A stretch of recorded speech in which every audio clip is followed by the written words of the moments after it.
Previous day हम लोग plane mirror पे बात कर रहे थे। किस पे बात कर रहे थे? प्लेन मिरर पे हम लोग प्रीवियस डे बात किए थे। आज हम लोग बात करेंगे, मैंने बताया था प्लेन मिरर का इमेज फॉर्मेशन के बारे में, लास्ट मैंने वहीं पे ख़त्म किया था। फिर मैं बोला था कि आज हम लोग बात करेंगे जैसे बहुत तरह के मिरर अगर अटैच हो जाए, एक दूसरे के साथ इंक्लाइन हो जाए। जैसे मॉल में आप गए होंगे, जब ट्रायल रूम में कपड़ा बदलने के लिए, बहुत न्यू कपड़ा जब आप खरीदने जाते हो मॉल वॉल में, तो बहुत सारे मिरर जो है सिमेट्रिकल एंटी सिमेट्रिकल वे में रह जाता है। एक मिरर है, इसके बगल में ही दूसरा प्लेन मिरर लगाता है, तो वो कितना एंगल पर रहता है और कितने सारे इमेज बनते हैं आपके, उस सब पे हम लोग आज डिस्कस करेंगे। दैट मीन्स नंबर ऑफ, इससे आपके क्वेश्चन आते हैं, इसीलिए मैं इस टॉपिक को उठाया हूँ। Number of image form by inclined plane mirror, inclined plane mirror, number of image form by inclined plane mirror. तो क्या आप रेडी हैं इस जबरदस्त कॉन्सेप्ट को खोलने के लिए? Number of image formed by inclined plane mirror. Suppose कीजिए बहुत सारी आपके मिरर लगे हुए हैं। सपोज कीजिए एक आपका ये मिरर है, एक साइड पॉलिशिंग है, इसी के साथ एक और मिरर अटैच है।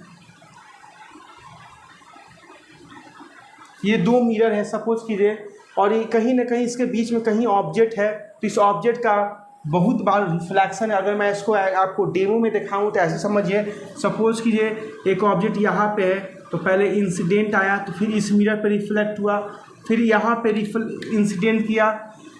ये ऑब्जेक्ट है, इससे जो रे निकली इस पे मिरर पे टकराया, तो यहाँ से रिफ्लेक्ट हुआ। फिर ये सेकेंड मिरर के लिए ये जो ऑब्जेक्ट का रिफ्लेक्टेड रे है वो इंसिडेंट रे की तरह काम करेगा। फिर यहाँ से आपका क्या होगा, रे क्या होगा, यहाँ से आपका रे आपका रिफ्लेक्ट होगा।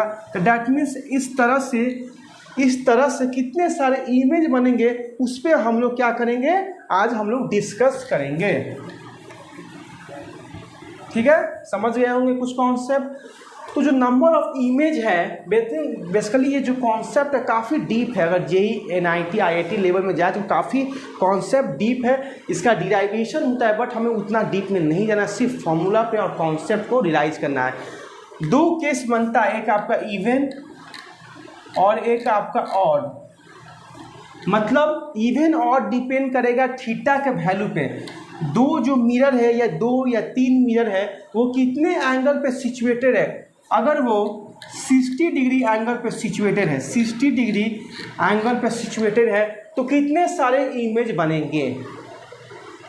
तो किसी इमेज का कितना फॉर्म होगा कोई प्लेन मिरर से, उसके लिए हमें नंबर ऑफ इमेज कैलकुलेट करना बहुत ज़रूरी है।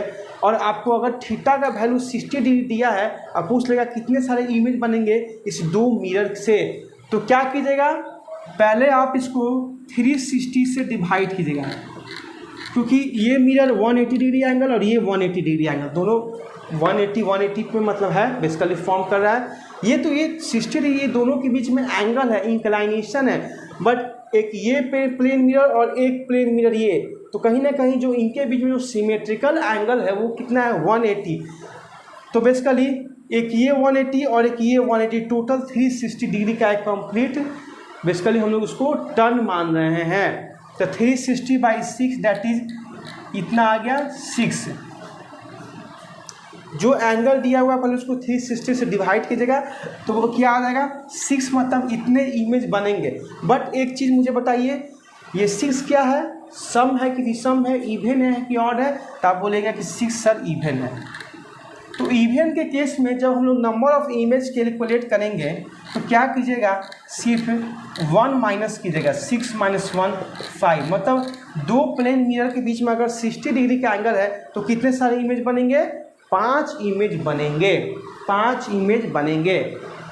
एक आपका अगर इसका प्रैक्टिकली बेस समझिएगा, थोड़ा सा एक्सप्लेन कर देता हूँ। तो यहाँ से इंसिडेंट हुआ, फिर रिफ्लेक्ट, फिर यहाँ गया, फिर इसको रिफ्लेक्ट हो गया, फिर यहाँ पे पहुँचा, तो फिर इससे मतलब ऐसे करके आपका 5 जो है इमेज बन जाएगा।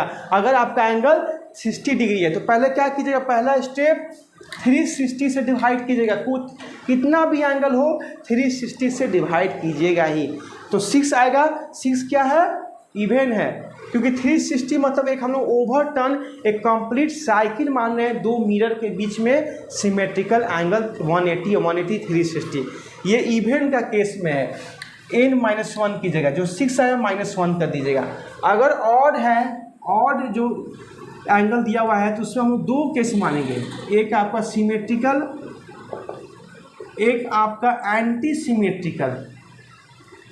एंटी सिमेट्रिकल, सिमेट्रिकल और एंटी सिमेट्रिकल मतलब होता है कि ये जो 2 मिरर है, एंड सिमेट्रिकल मतलब ऑब्जेक्ट ये दोनों मिरर के जस्ट बीच में है। मतलब कोई मतलब अगर मानिए आप कोई एंगल अगर 72 डिग्री 72 डिग्री तो ये एंगल 36 डिग्री होगा और ये एंगल 36 डिग्री होगा, तो ये होता है सिमेट्रिकल। मतलब θ1 बराबर होगा θ2 का। मतलब जो है जो कंप्लीट एंगल है उसको हम लोग 2 इक्वल हाफ्स में बांट देते हैं, इक्वल हाफ्स में।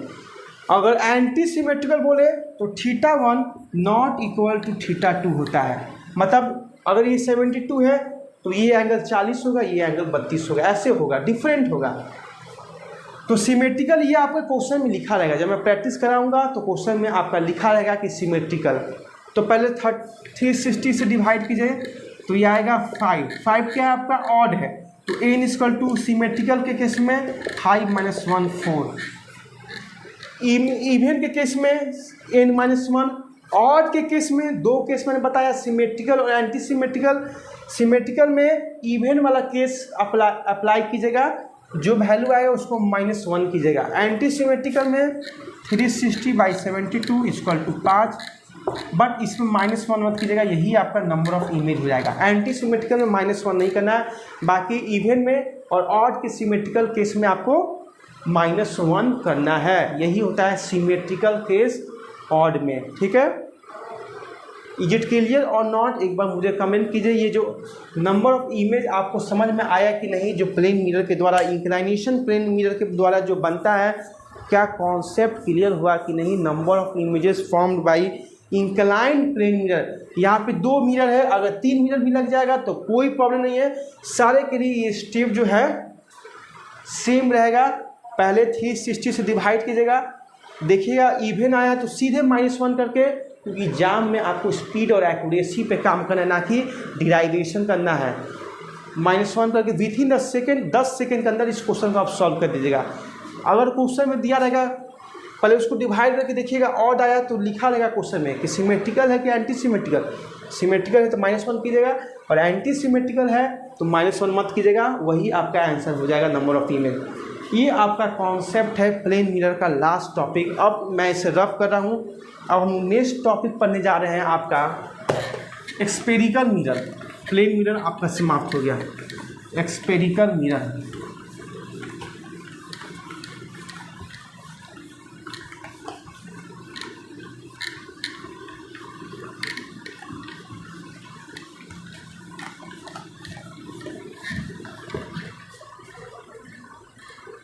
Spherical mirror next topic.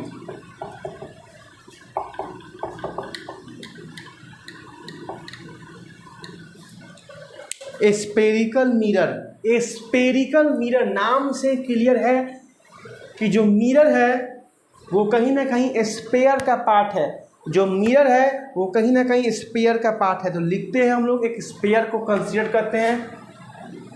ये आपका एक स्फेयर है जो कि हम लोग मानेंगे कि वो ग्लास से बना हुआ है, कांच से, और जो कि अंदर से हॉलो है। एक हम लोग स्फेयर लिए खोखला स्फेयर, जो कि आपका कांच का बना हुआ है, ग्लास का बना हुआ है, क्योंकि नाम से क्लियर है स्फेरिकल मिरर। मतलब ये जो मिरर है कहीं ना कहीं स्फेयर का ही पार्ट होगा, इसी का रिफ्लेक्टिंग सरफेस का ही पार्ट आएगा आपका स्फेरिकल मिरर। अब क्या करेंगे, ये जो स्फीयर को हम लोग बीच से काट देंगे। बीच से काट देंगे तो 2 हिस्सा में बट गया, एक ये पार्ट में और एक ये दूसरा पार्ट में। एक ये पार्ट में देखिएगा, एक ये पार्ट में आपका कट गया, और एक आपका ऐसे कट गया। 2 भाग में आपका बेसिकली कट गया।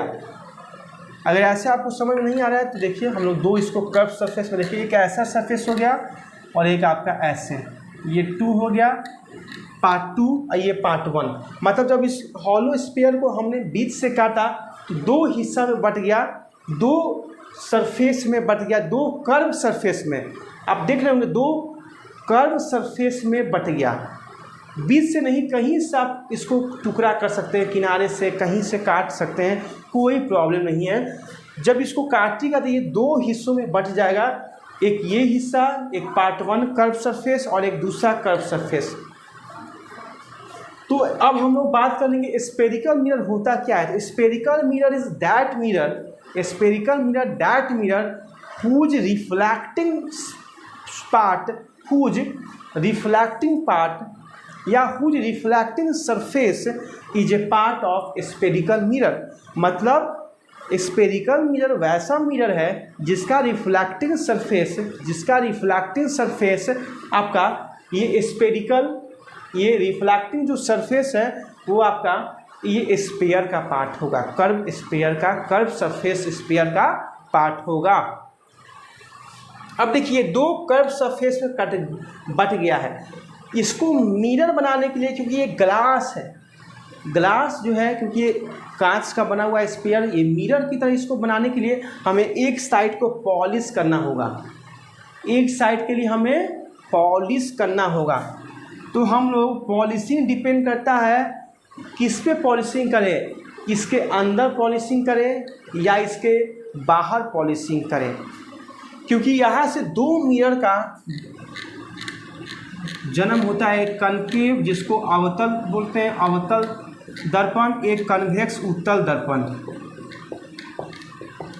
कनकेव मिरर और एक आपका कन्वेक्स मिरर। 2 मिरर का यहाँ से डिफिनीशन को, यहाँ से जन्म होता है इस स्पेरिकल मिरर से। जब हम लोग स्फीयर को 2 भागों में काटते हैं तो कनकेव, केव मतलब होता है गुफा, गुफा के अंदर, केव गुफा के अंदर।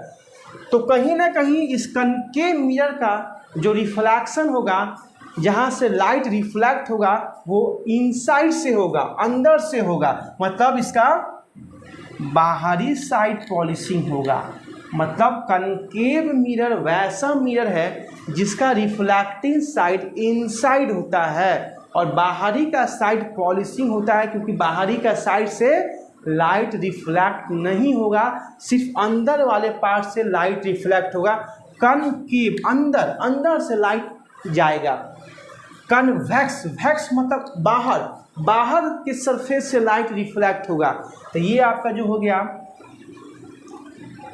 ये आपका जो हो गया बाहर का साइड से लाइट रिफ्लेक्ट होगा, मतलब अंदर का साइड इसका पॉलिशिंग हो गया कन्वेक्स में। ये आपका कन्वेक्स हो गया और ये आपका कनकेव होगा। क्या यहाँ तक बेस बना कि नहीं? स्पेरिकल मिरर किसको कहते हैं, कॉन्सेप्ट क्लियर हुआ कि नहीं? स्पेरिकल मिरर भैया वैसा मिरर होता है, हमने क्या किया, एक स्फीयर लिया जो कि ग्लास का बना हुआ है और अंदर से खोखला है, हॉलो है, फिर मैंने उसको 2 हिस्सा में काट दिया। कहीं से काटिए, इसका 2 टुकड़ा जो होगा, वो जो होगा ग्लास का जो 2 टुकड़ा जो हम लोग करेंगे स्फीयर का, वो कहीं ना कहीं जो 2 हिस्सा होगा वो सरफेस 2 सरफेस में बटेगा और दोनों आपका कर्व सरफेस होगा। आप देख रहे होंगे दोनों कर्व सरफेस होगा। फिर मैंने बोला कि स्पेरिकल मिरर वैसे मिरर होते हैं जिसका रिफ्लेक्टिंग, क्योंकि मिरर है तो रिफ्लेक्शन तो होगा ही,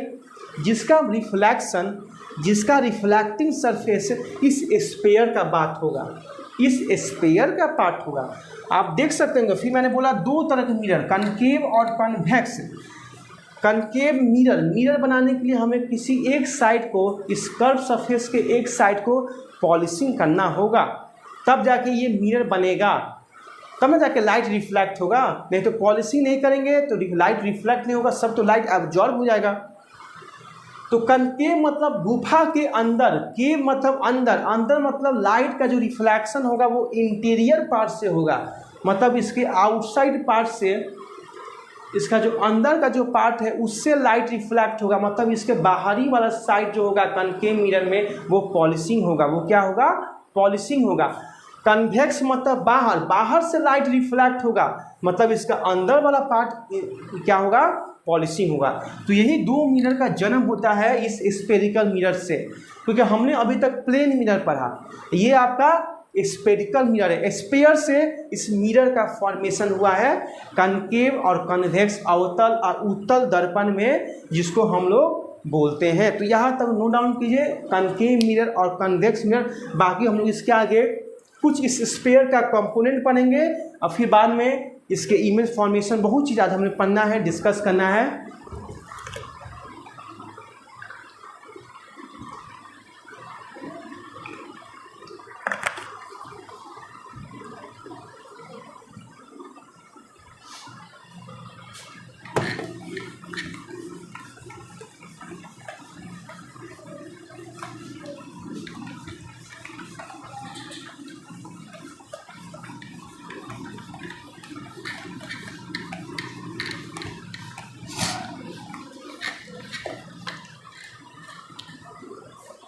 कंपोनेंट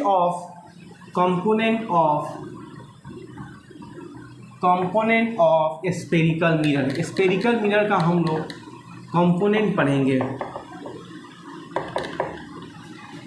ये आपका मैंने बोला कनकेव मिरर है, जिसका इनसाइड रिफ्लेक्टिंग है, ये आपका कनकेव है। एक मैं बढ़िया से फिगर बना दिया। ये आपका कन्वेक्स मिरर है, जिसका अंदर का साइड पॉलिशिंग है। यहाँ तक कोई दिक्कत?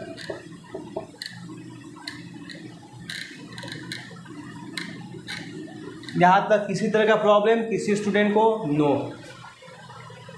कनकेव मिरर का बहुत तरह के कंपोनेंट होते हैं। क्यों? अगर ये जो कर्व सरफेस है, ये जो स्फेरिकल जो ग्लास है, उसका उसी का ना ये कर्व सरफेस है, एक टुकड़ा है जिसको हमने मिरर की तरह डिजाइन किया है। तो बेसिकली ये जो पहले जो स्फेयर था इस तरह से, इस शेप में, तो इसका कुछ सेंटर होगा, बिल्कुल सेंटर तो होगा स्फेयर का, कुछ उसका रेडियस होगा, बिल्कुल होगा। तो पहले जो स्फेयर का जो सेंटर था, इसका भी वही सेंटर होगा या नहीं, मैं आपसे एक क्वेश्चन पूछना चाह रहा हूँ। हमारे बॉडी का न्यूक्लियस बीच में, अगर हमारे बॉडी को कितनों हिस्सा में काट दे, पूरा हिस्सा कट कर दें, हाथ पैर पूरा चेस्ट में, तब भी हमारा न्यूक्लियस जो है वही का वही रहेगा। डैट मीन्स आप कितना भी हिस्सा में इस स्फीयर को काटिएगा, सेंटर का वही रहेगा, सेंटर बीच में ही रहता है। तो डैट मीन्स हम लोग इसके कंपोनेंट पढ़ रहे हैं, तो एक बात क्लियर हुआ कि इस जो कर्व सरफेस है, इस कनकेव मिरर या कन्वेक्स मिरर का, वो भी सेंटर बीच में ही होगा। क्योंकि ज्योमेट्रिकल तो हमारे पास स्केल नहीं कि हम लोग मेजर करके इसका बीच में, बट हम लोग एक एजम्पशन ले रहे हैं कि बीच यहाँ पे होगा इसका सेंटर ऑफ कर्वेचर। क्या बोलेंगे? Centre of curvature. Centre of curvature मतलब, क्योंकि ये सेंटर है किसका? कर्व सरफेस का सेंटर है। Centre of spherical mirror, centre of curvature. Curvature मतलब ये जो कनकेव सरफेस है किसका पार्ट है? एक स्फेरिकल मिरर का एक कर्व सरफेस का ही तो पार्ट है, इसीलिए इसको बोलेंगे सेंटर ऑफ कर्वेचर, या सिंपली सी से आप डिनोट करो ना, सी से। ये आपका सी हो गया। फिर एक हम लोग लाइन ड्रॉ करते हैं, इमेजिनरी लाइन, जिसको हम लोग बोलते हैं प्रिंसिपल एक्सिस। क्या बोलते हैं? Principal axis. जहाँ पे आप देखिएगा आगे, और इमेज फॉर्मेशन, ऑब्जेक्ट कहाँ प्लेस्ड होगा, कहाँ पे इमेज बनेगा, सारा इसी लाइन पे घटना होती है। इस प्रिंसिपल एक्सिस पे इमेजिनरी लाइन होता है, इसी को बोलते हैं प्रिंसिपल एक्सिस। मैं डिफिनेशन नहीं लिखवा रहा हूँ, क्योंकि डिफिनेशन नहीं आएगा। आप चाहे तो मैं बोल रहा हूँ उसको आप नोट डाउन कर सकते हैं, या सिंपली आप समझ सकते हो। ठीक है, ये प्रिंसिपल एक्सिस है जहाँ पे ऑब्जेक्ट प्लेस्ड होगा, जहाँ पे उसका इमेज बनेगा, सारा घटना जो है इसी लाइन, इसी रेखा पर होती है। ये उसका सेंटर ऑफ कर्वेचर है। सेंटर ऑफ कर्वेचर मतलब इस स्फेरिकल मिरर या ये जो कर्व सरफेस है कनकेव मिरर, जिसका जो हम लोग बनाए हैं, जो बाहरी का साइड पॉलिश किए हैं और अंदर का साइड रिफ्लेक्टिंग है, तो ये कर्व सरफेस किसका पार्ट है? स्फेरिकल स्फीयर का ही तो पार्ट है। और ये कैसा है? कर्व सरफेस है। तो इसका जो सेंटर होगा क्या बोलेंगे? Centre of curvature. ये सेंटर है इस कर्व सरफेस का सेंटर है तो इसको बोलेंगे centre of curvature of spherical mirror, और बोल दिए तो ज़्यादा वेल डिफाइन होगा, centre of curvature of spherical mirror, क्योंकि ये कर्व सरफेस किसका पार्ट है, तो स्फेरिकल मिरर का पार्ट है, स्फीयर का ही पार्ट है, बट हमने उसको मिरर बना दिया है उस कर्व सरफेस को। ये आपका सी है, सेंटर ऑफ कर्वेचर। फिर एक रेडियस भी होता है, त्रिज्या, बिल्कुल रेडियस होगा। रेडियस किसको बोलते हैं, सर्किल में रेडियस किसको आप बोलते हैं, किसी सेंटर से किसी सर्कमफेरेंस के बीच की दूरी को हम लोग रेडियस बोलते हैं। सेंटर से सर्कमफेरेंस के मतलब सर्कमफेरेंस के किसी पॉइंट पे जो दूरी रखते हैं उसको रेडियस बोलते हैं। तो यहाँ भी ये सेंटर है, इस मिरर के किसी भी पार्ट के जो डिस्टेंस है, किसी स्फेरिकल मिरर के किसी पॉइंट मानकर अगर सेंटर ऑफ कर्वेचर से जो दूरी निकालेंगे वो हमारा रेडियस आएगा। किसी भी पॉइंट को यहाँ पे मानिए और सेंटर ऑफ कर्वेचर से ज्वाइन कीजिए, वही आपका रेडियस ऑफ कर्वेचर होगा। क्या होगा, रेडियस ऑफ कर्वेचर। तो हम लोगों ने अभी तक 3 कंपोनेंट पढ़ा, centre of curvature, radius of curvature और एक पढ़ा principal axis. Is it clear और नॉट, एक बार कमेंट हो जाए तो ज़बरदस्त रूप से हम लोग अपना फिजिक्स ऑप्टिक्स को प्रोसीड कर रहे हैं। 3 तो हो गया कंपोनेंट। एक और कंपोनेंट होता है अपर्चर। अपर्चर मतलब रिफ्लैक्टिंग साइड को ही अपर्चर बोलते हैं। इस कनकेव मिरर का रिफ्लैक्टिंग साइड क्या है, ये है इस कनकेव मिरर का रिफ्लैक्टिंग साइड क्या है, इतना है। मतलब रिफ्लैक्टिंग साइड क्या है, अंदर का पार्ट वाला रिफ्लैक्टिंग है, जितना पार्ट उसका रिफ्लैक्टिंग है उसी को बोलते हैं अपर्चर, उसी को क्या बोलते हैं, अपर्चर बोलते हैं। कहीं ना कहीं जो आपका अपर्चर है वो इंटेंसिटी से डिपेंड होता है। जितना ही लाइट का इंटेंसिटी होगा उतना ही लाइट का अपर्चर भी होगा। इज इट क्लियर और नॉट। अगर इस मिरर को अगर आधा पार्ट हम लोग ढक दें और बस इतना ही साइड रिफ्लैक्टिंग बचेगा, क्योंकि नीचे वाला पार्ट को अगर हम लोग ढक दें किसी ब्लैक पेपर से, हम लोग क्वेश्चन करेंगे तो मतलब रिफ्लैक्टिंग साइड तो बस इतना ही बचेगा, तो अपर्चर भी आपका कम हो जाएगा। मतलब अपर्चर में इंटेंसिटी घटेगा लाइट का, रिफ्लैक्टिंग सरफेस घटेगा लाइट का, तो आपका अपर्चर में भी कमी आएगी। तो इसीलिए ये रिलेशन याद रखिएगा, इंटेंसिटी जो होता है वो अपर्चर के डायरेक्टली प्रोपोर्शनल होता है। ठीक है, समझ गए। अपर्चर। 4th होता है मेन पॉइंट। इस अपर्चर का मिड पॉइंट जिसको बोलते हैं पोल। पोल क्या है, इस अपर्चर का मिड पॉइंट है। और सेंटर क्या है, सेंटर क्या है, वो आपका मिड पॉइंट है किसका, स्फेरिकल पार्ट का, जिसको हम लोग 2 भागों में काट कर 2 जो कर्व सरफेस आया है उसको हम लोग मिरर की वे में बना दिए हैं, एक कनकेव मिरर और एक आपका कन्वेक्स मिरर। तो पोल क्या है आपका, अपर्चर का मिड पॉइंट, और सेंटर क्या है, मिड पॉइंट है किसका, स्फेरिकल पार्ट का। नहीं तो बहुत सारे बुक में लिखा रहता है कि सेंटर आपका मिड पॉइंट है प्रिंसिपल एक्सिस का। वो भी सही बात है, प्रिंसिपल एक्सिस के बीच में आता है centre of curvature centre, but basically जो सेंटर होता है वो कैसे आया है, स्फीयर से ही तो आया है। स्फीयर का जो सेंटर था वही हम लोग मान रहे हैं इस स्फेरिकल, इस कर्व सरफेस का भी सेंटर वही होगा, क्योंकि सेंटर बदलता नहीं है। यही सब कुछ कंपोनेंट होते हैं स्फेरिकल मिरर के। तो यहाँ तक कॉन्सेप्ट आपका क्लियर हुआ कि नहीं, एक बार कमेंट हो जाए तो हम लोग आगे की ओर मूव ऑन करेंगे, आगे की तरफ मूव ऑन करेंगे। सेंटर ऑफ कर्वेचर आपने पढ़ा, radius of curvature, principal axis, pole, aperture, principal axis, और फिर आपने पढ़ा इतने सारे आप कंपोनेंट पढ़े। फिर एक आपका होता है फोकस, एक आपका क्या होता है, फोकस। तो वो देखिएगा फोकस क्या होता है, ये आपका कंटेनर। और एक बात याद रखिएगा, जो इसका कंपोनेंट है वही इसी का कंपोनेंट है। इसमें भी ये आपका प्रिंसिपल एक्सिस, ये मिड पॉइंट पोल, बट शर्त यही है यहाँ पे हम लोग राइट साइड में बात कर रहे हैं, यहाँ पे लेफ्ट साइड में बात कर रहे हैं। क्यों, क्योंकि यहाँ पे रिफ्लैक्टिंग साइड जो है, जो यहाँ पे रिफ्लैक्टिंग साइड जो है वो आपका बाहर की ओर है। वो रिफ्लैक्टिंग साइड क्या है, कन्वेक्स मिरर में आपका बाहर की ओर है। तो इसीलिए बाहर की ओर मतलब जो भी रिफ्लेक्शन होगा इधर होगा, इसलिए हम लोग जो सेंटर ऑफ कर्वेचर है वो यहाँ होगा, इसीलिए रेडियस क्या होगा, ये होगा रेडियस, है कि नहीं, रेडियस आपका ऐसे होगा। ठीक है, इज इट क्लियर। फोकस क्या बोलते हैं हम लोग, फोकस अब डिस्कस करना है। कनकेव मिरर का फोकस कहाँ बनेगा, कोई रे ऑफ लाइट, कोई पैरेलल रे ऑफ लाइट बहुत दूर से आ रही है, बड़ी दूर से चलते चलते चलते चलते जैसे मिरर पे टकराई तो मिरर उसको रिफ्लेक्ट कर दिया, मिरर क्या उसको किया, उस रे ऑफ लाइट को रिफ्लेक्ट कर दिया। रिफ्लेक्ट करने के बाद एक सिंगल पॉइंट पे आफ्टर रिफ्लेक्शन, परावर्तित होने के बाद एक सिंगल पॉइंट पे रिफ्लेक्शन जो हो गया, एक सिंगल पॉइंट पे मिल गया और जो बना दिया उसका फोकस, फोकस यहाँ पे बनता है। मतलब कनकेव मिरर का फोकस जो होगा पोल और सेंटर ऑफ कर्वेचर के बीच में होगा, पोल और सेंटर ऑफ कर्वेचर के बीच में फोकस होता है। तो फोकस समझे कि नहीं, जब पैरेलल रे ऑफ लाइट जब मिरर से टकराए, टकराने के बाद किसी एक पॉइंट पे मिल जाते हैं, उसी पॉइंट को फोकस बोलते हैं। कन्वेक्स मिरर का फोकस कहाँ बनेगा, सेम वे में कोई रे ऑफ लाइट आया बहुत दूर से, बट यहाँ कुछ कहानी उल्टा होगा, क्योंकि कनकेव मिरर हम लोग आगे पढ़ेंगे रियल इमेज बनाता है, वहाँ की कन्वेक्स मिरर जो आपका है वर्चुअल इमेज बनाता है।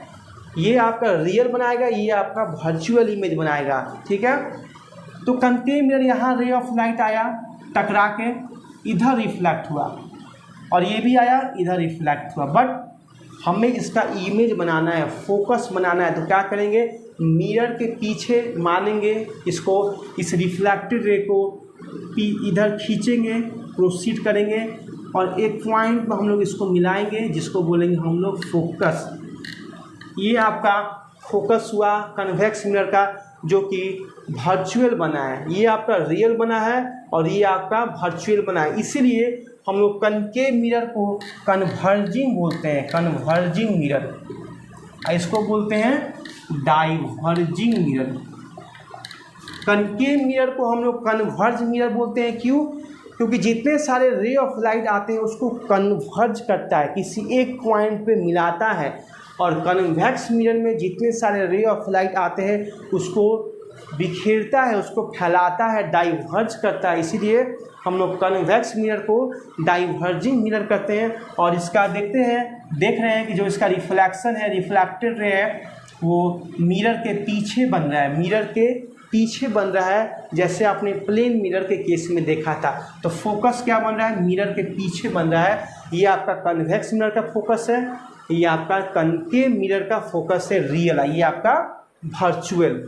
तो ये कुछ कंपोनेंट है स्फेरिकल मिरर के, ये क्या थे, स्फेरिकल मिरर के कुछ कंपोनेंट पर हमने बात किया। यहाँ तक नोट डाउन कर लीजिए।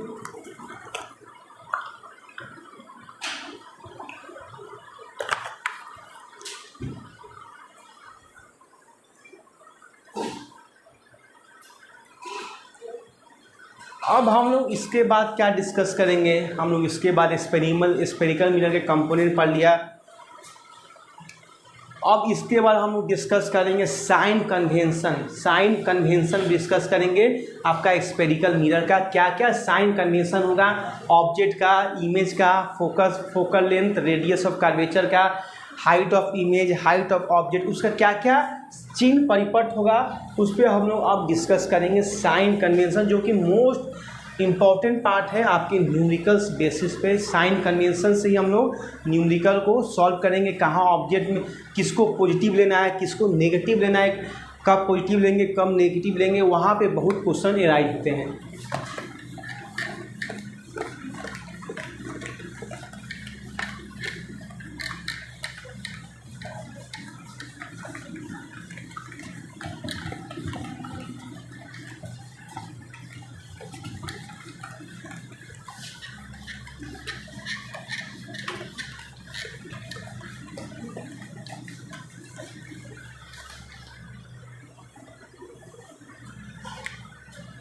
साइन कन्वेंशन, चिन्ह परिपट, चिन्ह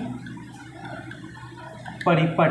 अब हम लोग साइन कन्वेंशन पे डिस्कस करेंगे। एक बार कमेंट कीजिए यस सर क्लियर यहाँ तक। तो हम लोग अब नेक्स्ट साइन कन्वेंशन जो है, साइन कन्वेंशन जो है हम लोग अब डिस्कस करेंगे। चीन परिपट, साइन कन्वेंशन ऑफ एक्सपेरिकल मिरर, उस क्या ऑब्जेक्ट का क्या साइन होगा, क्या इमेज का साइन होगा वहाँ पर। ये सपोज कीजिए ये आपका कनकेव मिरर है, अवतल दर्पण, ये आपका क्या है, कनकेव मिरर है। ये आपका प्रिंसिपल एक्सिस, ये आपका पोल, यहाँ पे फोकस, ये आपका सेंटर ऑफ कर्वेचर जिसको बोलते हैं।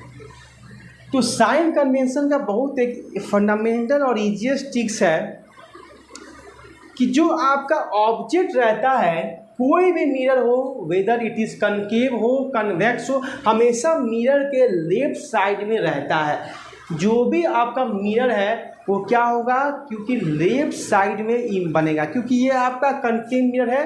रिफ्लेक्शन जो होगा वो अंदर होगा, मतलब ऑब्जेक्ट जो है मिरर के सामने खड़ा रहेगा, ना कि मिरर के पीछे खड़ा रहेगा।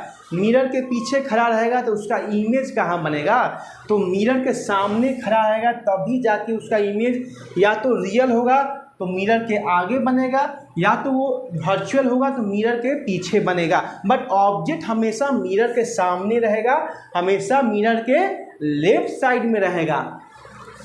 तो ये बात हो गया कि ऑब्जेक्ट जो है, ऑब्जेक्ट हम लोग हमेशा मानते हैं यू, ये आपका होता है ऑब्जेक्ट डिस्टेंस। क्या होता है इसको, ऑब्जेक्ट डिस्टेंस। एक आपका होता है भी जिसको बोलते हैं इमेज डिस्टेंस, इमेज डिस्टेंस, और एक आपका स्मॉल एफ होता है जिसको बोलते हैं फोकल लेंथ। फोकल लेंथ जो कि पोल और फोकस के बीच की जो दूरी होती है उसी को बोलते हैं फोकल लेंथ। ठीक है, तो साइन कन्वेंशन हम लोग जब यहाँ पे जब देख रहे हैं तो साइन कन्वेंशन का बेसिक और मेन एक ही उसका इलाज है कि जो भी डिस्टेंस मेजर होगा, डिस्टेंस जो है मेजर होगा, always distance measure from pole of the mirror. कोई भी मिरर हो, डिस्टेंस जो है वो मेजर होगा पोल ऑफ द मिरर से। वो किससे मेजर होगा, पोल ऑफ द मिरर से। सिंपलेस्ट मैं आपसे क्वेश्चन पूछा हूँ, ये आपने साइन कन्वेंशन कार्टेशियन एक्सिस, जब मैथ में आप कोऑर्डिनेट ज्योमेट्री पढ़े होंगे तो इसको आप बोलते हैं, पहला को प्लस क्वाड्रेंट, ये आपका माइनस क्वाड्रेंट, ये प्लस, अब फिर यहाँ पर क्या होता है, ये आपका माइनस और यहाँ पे जाके प्लस। तो बात ये है कि जब क्वाड्रेंट पढ़ते हैं, जब हम लोग एक्सिस का डिजाइन करते हैं, आपका जो ये एक्सिस है, एक एक्स एक्सिस और एक वाई एक्सिस, ठीक है, तो ये आपका ओरिजिन है। इस साइड को हम लोग कौन सा नंबर लेते हैं, इधर जो 1 2 3 रखते हैं, ये आपका पॉजिटिव नंबर रहता है, और एक्स एक्सिस का जो लेफ्ट साइड है वहाँ पर हम लोग नेगेटिव नंबर को रखते हैं। सिमिलरली वाई के ऊपर पॉजिटिव रहता है और इधर नेगेटिव, नीचे नेगेटिव रहता है। इसी को फॉलो करके मैं यहाँ पे इसको कॉपी पेस्ट करूँगा, कुछ याद करने की कोई ज़रूरत नहीं है। सपोज कीजिए कि ऑब्जेक्ट आपका यहाँ पे है, कहीं पे ऑब्जेक्ट है मिरर के लेफ्ट साइड में, यहाँ पे ऑब्जेक्ट है, ठीक है, यहाँ पे आपका ओ है, ऑब्जेक्ट है, ठीक है। ये जो है पोल और ऑब्जेक्ट के बीच में जो डिस्टेंस है वो यू है, पोल से ही मेजर होता है डिस्टेंस।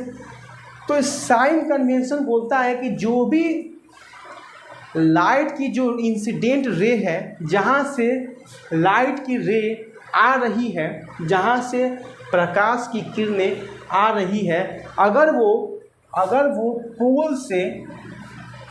पोल से इस साइड की दूरी पर हो, मतलब पोल से जो इंसिडेंट रे है वो अगर सिमिलर डायरेक्शन में है तब तो हम पॉजिटिव लेंगे, अगर अपोजिट डायरेक्शन में है तो नेगेटिव लेंगे। दैट मीन्स ये जो इंसिडेंट है, मतलब यहाँ से रे निकली मिरर पे टकराने के लिए, और ये आपका पोल है।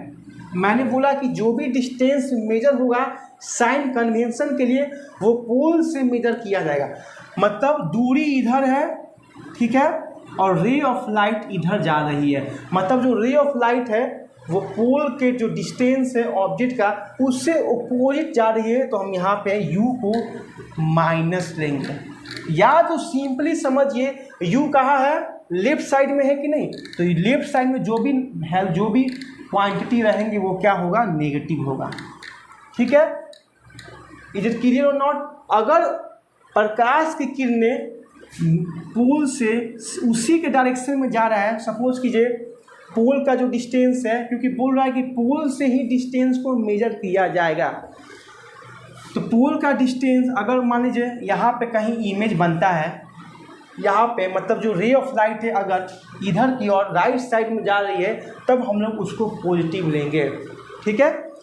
अगर यहाँ पे कहीं मिरर के राइट साइड में कोई इमेज बना या इस डायरेक्शन में कोई रे ऑफ लाइट गया तो उसको हम लोग क्या लेंगे, पॉजिटिव लेंगे, क्योंकि आप देख रहे होंगे एक्स एक्सिस के राइट साइड में कोई भी वैल्यू पॉजिटिव रहता है, तो इस साइड में कोई भी वैल्यू नहीं, प्लस नीचे नेगेटिव ऊपर पॉजिटिव, और इस साइड में लेफ्ट साइड में यू नेगेटिव, तो यू क्या हो गया आपका नेगेटिव, क्योंकि मिरर के लेफ्ट साइड में है। और सारे डिस्टेंस मेजर होंगे पोल से, याद रखिएगा पोल से ही मेजर होते हैं सारे डिस्टेंस, तो यू आपका negative. Height of the object H O, जिसको बोलते हैं एच ओ, वो हमेशा पॉजिटिव रहता है, क्योंकि ऑब्जेक्ट का हाइट कभी नेगेटिव, क्योंकि ऑब्जेक्ट हमेशा मिरर के ऊपर ही रहेगा, मतलब लेफ्ट साइड में रहेगा। बट जो इमेज बनेगा हाइट ऑफ द इमेज, वो आप देखिएगा डिफरेंट केस में कभी उल्टा बनेगा, कभी छोटा बनेगा, कभी मिरर के पीछे बनेगा, मतलब height of the image plus भी बन सकता है, कभी नेगेटिव भी बन सकता है, ठीक है। प्लस तो बहुत कम ही चांस है, basically height of the image plus बन सकता है सिर्फ एक केस में, वर्चुअल इमेज के केस में, और ज़्यादातर नेगेटिव बनेगा, उल्टा बनेगा।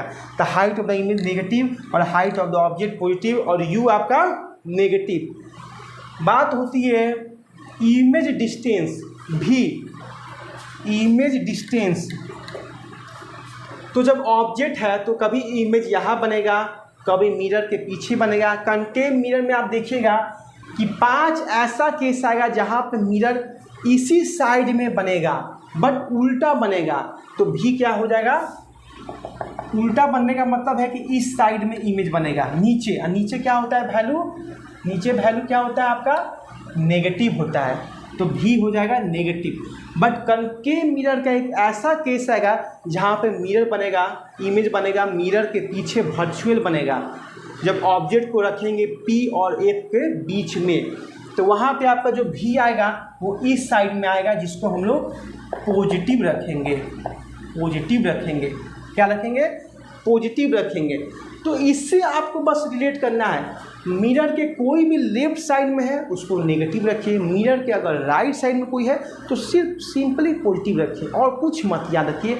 और बस एक इसको याद रखिए, कोई भी दूरी पोल से मेजर होगा, इसको न्यूमेरिकल में आपको सॉल्व करने में काफ़ी मदद मिलेगा। नहीं तो आप ऐसे यहाँ से भी आप दूरी मेजर कर दीजिएगा तो वैल्यू में क्या होगा, डिफरेंट आ जाएगा, यू और भी का प्रॉब्लम, यू और भी का वैल्यू में, इमेज और फाइनल डिस्टेंस के वैल्यू में, ठीक है।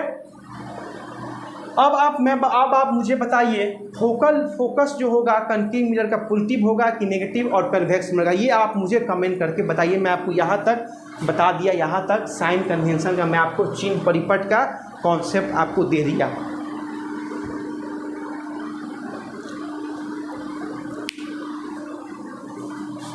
मैं इसे रफ कर रहा हूँ, यहाँ तक आपने नोट डाउन कर लिया होगा। जी हाँ, डिस्टेंस जो भी होगा बिल्कुल मेजर होगा पोल से। अगर पोल के डायरेक्ट, पोल आपका ये है, ये आपका पोल है, अगर पोल के ही डायरेक्शन में, पोल के डायरेक्शन में ही कोई ऑब्जेक्ट या कोई इमेज है, उसको तो हम पॉजिटिव मानेंगे, क्योंकि पोल यहाँ है, इमेज हम लोग यहाँ रखे हैं, ठीक है। ऑब्जेक्ट यहाँ है, मतलब लेफ्ट साइड में है, और ऑब्जेक्ट से रे ऑफ लाइट किरणें चल रही हैं, मिरर पे टकराएगी, तब में जाके उसका रिफ्लेक्शन होगा और उसका इमेज जाके बनेगा। और ये आपका यू हुआ, पोल और इस ऑब्जेक्ट के बीच का जो दूरी होता है उसको बोलते हैं ऑब्जेक्ट डिस्टेंस, और जहाँ इमेज बनेगा उसको बोलेंगे भी, that is your image distance. तो जो भी पोल से सेम डायरेक्शन में जो इंसिडेंट मिरर का जो डायरेक्शन है, पोल से जो इंसिडेंट रे का जो डायरेक्शन अगर सेम में है पोल से तो पॉजिटिव लेंगे, अगर ओपोजिट डायरेक्शन में इंसिडेंट रे तो उसको माइनस लेंगे। जैसे पोल है, इसके सिमिलर डायरेक्शन में इधर बनेगा तब पॉजिटिव लेंगे, अगर इसके ओपोजिट बनेगा तो यू को हम लोग नेगेटिव ले लेंगे, क्योंकि यू आपका इस साइड में है, पोल्स के ओपोजिट डायरेक्शन में इंसिडेंट रे है। यहाँ तक क्लियर हो गया होगा? यस यस, बिल्कुल बिल्कुल, ओके।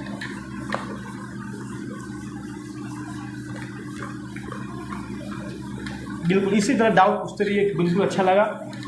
अब आप लोग साइन कन्वेंशन समझ गए होंगे। एक बार फोकस थोड़ा सा करने कीजिए। फोकस क्या होगा, कनकेव मिरर का पॉजिटिव होगा या नेगेटिव होगा, क्या होगा दोनों का बताइए। फोकस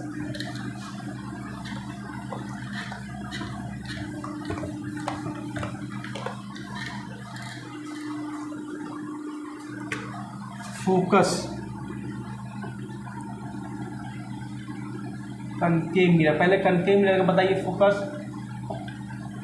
ये आपका कनकेव मिरर, ये आपका पोल, ये फोकस, ये सेंटर ऑफ कर्वेचर, ठीक है। फोकस क्या होगा बताइए। फोकस कहाँ हो रहा है, मिरर के लेफ्ट साइड में बनता है, सिंपली फोकस आपका नेगेटिव होगा, बस कोई लॉजिक। आपका कन्वेक्स मिरर, कन्वेक्स मिरर में आपका फोकस कहाँ बनता है बताइए। इंसिडेंट रे आया, इसको वर्चुअली हम लोग मिलाते हैं, यहाँ पे आपका फोकस कहीं जाके बनता है। तो मिरर के राइट साइड में बना कि नहीं, तो पोल है, पोल के इस साइड में बना, उसके जो पोल का जो इंसिडेंट है सेम डायरेक्शन में है, तो यहाँ फोकस कन्वेक्स मिरर का पॉजिटिव होता है, कनकेव में नेगेटिव होता है। क्या लॉजिक क्लियर हुआ कि नहीं, मेरे जो बताए गए ट्रिक्स है उस पर आपको पकड़ हुआ कि नहीं, कैसे फोकस नेगेटिव आ रहा है और कैसे फोकस पॉजिटिव आ रहा है कनकेव और कन्वेक्स मिरर का।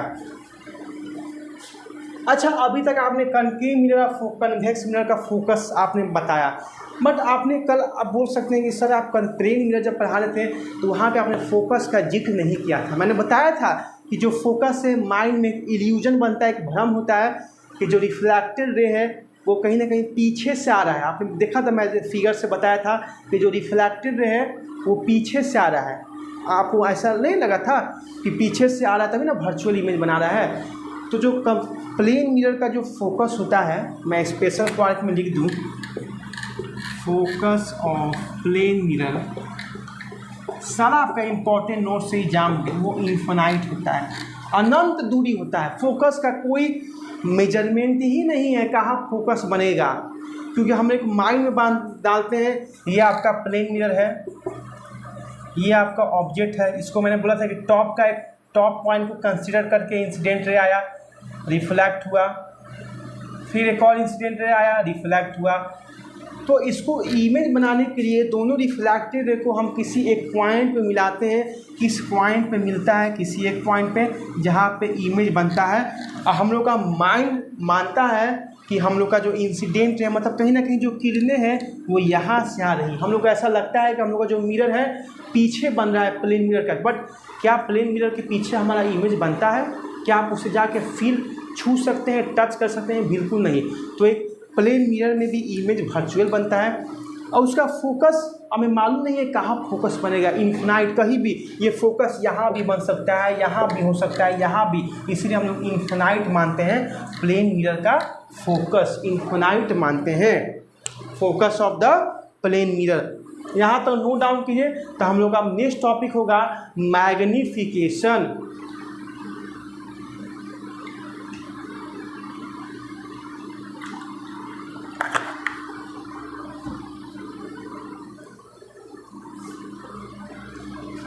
क्या हुआ नेक्स्ट टॉपिक? मैग्नीफिकेशन। यहाँ तक किसी तरह का प्रॉब्लम?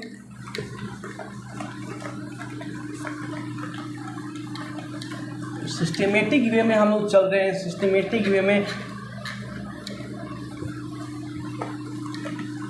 काफ़ी आपका लंबा चैप्टर ऑप्टिक्स, बट हम लोग सिलेबस और एंट्रेंस एग्जाम के बेसिस लेवल पे ही बस कॉन्सेप्ट को डिस्कस कर रहे हैं, ज़्यादा डीप में नहीं जा रहे हैं।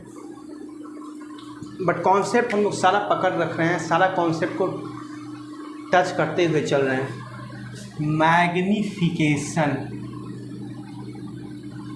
क्या आपने इसका नाम सुना है? मैग्नीफिकेशन मतलब कहीं ना कहीं इमेज को मैग्नीफाई करना। बहुत सारे जो है, जब आप लोग बोर्ड पढ़ते हैं तो एक मैग्नीफाइंग ग्लास लगा रहता है, जिसको आप ऐसे करके देखते हैं तो इमेज क्या होता है? बड़ा दिखाई देता है, लार्जर दैन दे अपीयर। जो जैसे ए लिखा रहता है, तो जब भी मैग्नीफाइंग ग्लास रखिएगा तो ऐसे नजर आएगा, बड़ा उसका इमेज आएगा। तो मैग्नीफिकेशन मतलब उसके इमेज को मैग्नीफाइंग करना, उसकी इमेज को बड़ा करना, लार्जर करना। तो इसके लिए एक फॉर्मूला होता है, M equal to I/O। I/O मतलब इमेज का जो डिस्टेंस है जो इमेज का जो दूरी है उसको डिवाइड कर दीजिए ऑब्जेक्ट के डिस्टेंस से, तो वही आपका मैग्नीफिकेशन देगा, वही आपका मैग्नीफिकेशन देगा। और काफ़ी से न्यूमेरिकल आता है मैग्नीफिकेशन निकालने के लिए, और ये भी साइन में काफ़ी प्रॉब्लम कर देता है, साइन कन्वेंशन में, चिन्ह परिपट में। अगर बात की जाए मैग्नीफिकेशन आपका प्लेन मिरर का, मैग्नीफिकेशन प्लेन मिरर का मैग्नीफिकेशन क्या होगा बताइए? तो I/O = HI/HO। HI क्या है? Image of height distance by object का हाइट, उसी को तो बोलते हैं। अच्छा बताइए, इमेज में जो इमेज का जो डिस्टेंस होता है प्लेन मिरर में, वही ऑब्जेक्ट का डिस्टेंस होता है, मतलब HI = HO को भी HI लिख सकते हैं, मतलब 1। मतलब प्लेन मिरर का मैग्नीफिकेशन 1 होता है या यूनिटी होता है। यूनिटी भी लिखा था बहुत बुक में, तो कंफ्यूज मत होइएगा। यूनिटी, UNITY, यूनिटी मतलब भी होता है 1। तो मैग्नीफिकेशन जो होता है प्लेन मिरर का कितना होता है?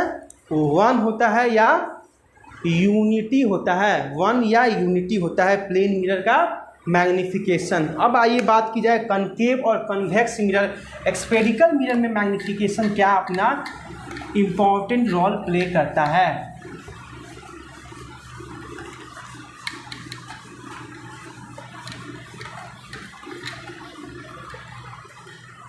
Magnification of spherical mirror.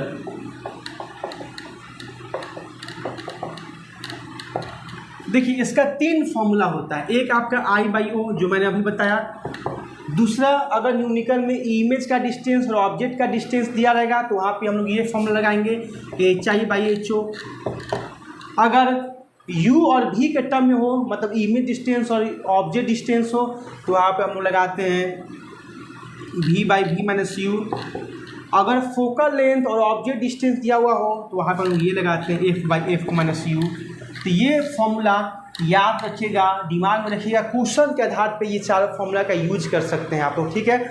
I/O image और ऑब्जेक्ट दिया हो, HI/HO जहाँ पे हाइट का डिस्कशन किया हो, अगर V - U मतलब इमेज डिस्टेंस और ऑब्जेक्ट डिस्टेंस दिया हुआ हो, और अगर फोकल लेंथ में क्वेश्चन में दिया होगा तो मैग्नीफिकेशन निकालने के लिए पूछेगा, तो ये फॉर्मूला आप लगा सकते हैं। तो यही मैग्नीफिकेशन का फॉर्मूला होता है, ठीक है, इंपॉर्टेंट है।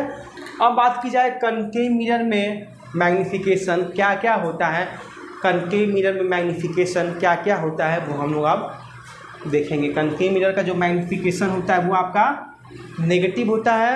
कैसे होता है वो आप देखिए, ये आपका कनकेव मिरर है, कोई इंसिडेंट रे आया पैरेलल, रिफ्लेक्ट होके एक पॉइंट यहाँ पे मिला, फिर एक इंसिडेंट रे नीचे से आया और इस पॉइंट पे मिला, और जिस पॉइंट मिला उसको हम लोग फोकस बोलते हैं। यहाँ पे इमेज बना, ठीक है, ये सपोज कीजिए कि ऑब्जेक्ट है, तो इमेज कहाँ बना? नीचे बना, मतलब नेगेटिव, और ऑब्जेक्ट क्या बना? पॉजिटिव। माइनस प्लस क्या हो जाएगा आंसर? माइनस। तो मैग्नीफिकेशन जो कनकेव मिरर का होता है वो नेगेटिव होता है। कन्वेक्स मिरर में मैग्नीफिकेशन बाउंस नहीं हो रहा है, सारा चीज़ चल रहा है, कोई दिक्कत एनी डाउट। कन्वेक्स मिरर में कोई रे ऑफ लाइट दूर से आया, ठीक है, ये आपका पोल है, ये आपका फोकस है, ये सेंटर ऑफ कर्वेचर है। कोई रे ऑफ लाइट आया, दूर से आया, रिफ्लेक्ट हुआ, बेसिकली कोई दूर से रे ऑफ लाइट आया, रिफ्लेक्ट हुआ, यहाँ से नीचे से कोई रे ऑफ लाइट आया, रिफ्लेक्ट हुआ आपको, फिर जाके किसी एक पॉइंट पे मिल जाता है, जिसको हम लोग बोलते हैं, क्या बोलते हैं, जिस पॉइंट पे मिलता है वर्चुअली उसको फोकस। इसका इमेज बना यहाँ पे ऊपर। तो I/O, I जो है इमेज डिस्टेंस, I जो है इमेज, वो पॉजिटिव बना, वो क्या बना? पॉजिटिव बना। और ऑब्जेक्ट को भी हम लोग क्या किए हैं? टॉप में ही है, मतलब ऑब्जेक्ट भी जो है, क्योंकि मैग्नीफिकेशन का फॉर्मूला होता है आपका I/O, ठीक है, और एक होता है HI/HO, और एक V/V - U, और एक आपका F/F - U होता है। तो कनकेव मिरर के लिए आपने देखा, कनकेव मिरर के बेसिकली यहाँ पे माइनस साइन एक लगा रहता है अलग से, -I/O। क्या लगा रहता है? -I/O, क्योंकि यहाँ पे देखिए, बेसिकली यहाँ पे देख लीजिए, ब्रैकेट में आई इमेज भी नीचे बना तो माइनस आई, और ऑब्जेक्ट भी आपका लेफ्ट साइड में है तो माइनस ऑब्जेक्ट, तो माइनस से माइनस कट गया तो माइनस। कनकेव मिरर का मैग्नीफिकेशन नेगेटिव, ऐसे इसका फुल कॉन्सेप्ट है। कन्वेक्स मिरर में देखिए कैसे पॉजिटिव आया, ये माइनस है, ठीक है, माइनस साइन, इमेज जो बना वो ऊपर और ऑब्जेक्ट माइनस नीचे, तो माइनस से माइनस प्लस, तो मैग्नीफिकेशन कन्वेक्स मिरर का पॉजिटिव आता है और कनकेव मिरर का जो मैग्नीफिकेशन आता है वो नेगेटिव आता है। तो ये फॉर्मूला आप दिमाग में रखिएगा, ठीक है। स्फेरिकल मिरर के लिए मैग्नीफिकेशन, ये आपका हो गया स्फेरिकल मिरर के लिए मैग्नीफिकेशन। यहाँ तक किसी तरह का डाउट तो बताइए मैग्नीफिकेशन समझने में टॉपिक को। अब हम लोग कुछ बात करेंगे इमेज फॉर्मेशन, इमेज का कैसे फॉर्म होता है कनकेव और कन्वेक्स मिरर में, हल्का डिस्कस वो भी करके चलते हैं, उस पर भी क्वेश्चन आता है। इमेज फॉर्मेशन,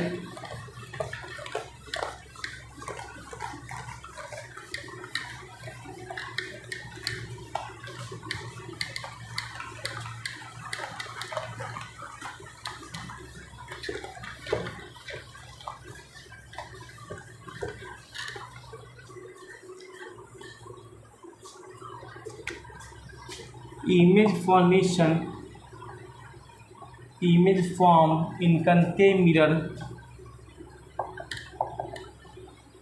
6 केस होता है, 6 केस को जल्दी जल्दी डिस्कस करते हैं। आपने क्लास 10 के पढ़ा भी होगा, आपका रिकॉल हो जाएगा। कुछ रूल्स होते हैं, आप रूल्स को मैं एक बार बोल देता हूँ। कोई भी रे ऑफ लाइट अगर प्रिंसिपल एक्सिस से पैरेलल होगा तो फोकस से पास करेगा। अगर कोई ray of light centre of curvature से पास करेगा तो जिस रास्ता से आया है उसी रास्ता में चला जाएगा, वहाँ पे कोई डेविएशन नहीं होगा। कोई रे ऑफ लाइट, सपोज कीजिए ये पोल, ये फोकस, ये सेंटर ऑफ कर्वेचर, कोई ray of light centre of curvature से आया तो जिस पाथ से आया उसी पाथ पर लौट जाएगा, कोई उसका पाथ में विचलन नहीं होगा। क्यों क्या यहाँ पे रिफ्लैक्शन ऑफ लाइट फॉलो नहीं हो रहा है? हो रहा है मेरे भाई, बट ये जो कर्व सरफेस है यहाँ, क्योंकि रिफ्लैक्शन कहाँ फॉलो होता है? एक प्लेन मिरर एक स्ट्रेट लाइन पे, बट ये कर्व सरफेस है, इस पर कोई स्ट्रेट लाइन नहीं है। तो इस कर्व सरफेस से पहले हम एक टैंजेंट ड्रॉ करेंगे। टैंजेंट पढ़ा होगा आपने मैथ में। टैंजेंट ऐसा पॉइंट होता है जो सर्किल के किसी एक ही पॉइंट से गुजरेगा।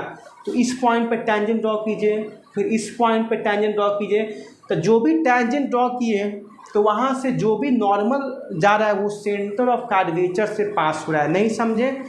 मैंने बोला कि जो ये कर्व सरफेस है कनकेव मिरर का या कन्वेक्स मिरर का, तो ये कर्व सरफेस में हम लोग लॉज ऑफ रिफ्लेक्शन कैसे फॉलो करें आपको समझाने के लिए। ये आपका इंसिडेंट रे है, तो नॉर्मल कहाँ बनाए, नॉर्मल कहाँ से गुजरेगा?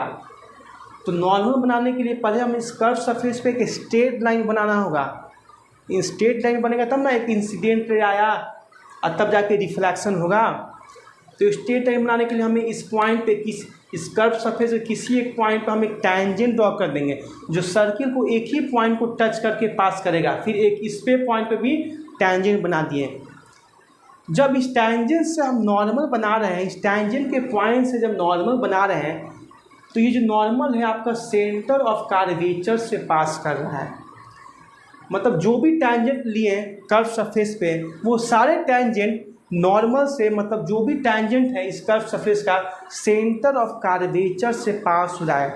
तो एक बात क्लियर हो गया कि कर्व सरफेस में अगर हमें नॉर्मल बनाना है तो किसी भी पॉइंट को सेंटर ऑफ कर्वेचर से ज्वाइन कर दो, वही आपका नॉर्मल हो गया।